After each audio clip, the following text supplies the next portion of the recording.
Alright, so let's take a look at the posterior chain of the lower leg. As we just discussed, here's the calcaneus bone that goes into the Achilles. This flat section is known as the soleus muscle. That's Greek for meaning flat fish. The reason why I want you to take a look at this is this flat muscle goes underneath the calf muscles known as the gastrocs. Don't get caught up on the big names, just understand how they work together, and I'll explain why. This flat muscle, the soleus muscle, when it comes up, and I'm going to have Michaela get up on her toes, this is where you see the two heads of the gastrocs. Okay? Most people's problems when they're coming up the calf, off the soleus into the calves, known as the gastrocs, this little junction point, you can imagine, there's one head goes this way, there's one head that goes that way.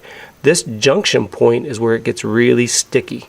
So when we're doing the trigger point therapy, what I want you to understand is the tissue runs from the back of the knee all the way down into the soleus, into the Achilles.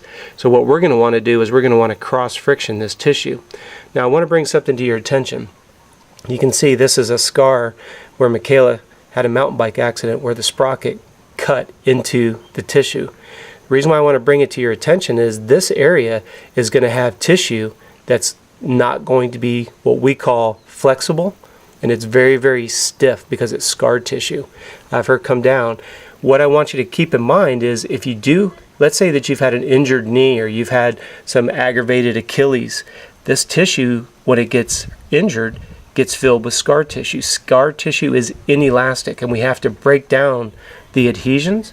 We have to bring in fresh blood flow, and we want to increase the range of motion of this tissue.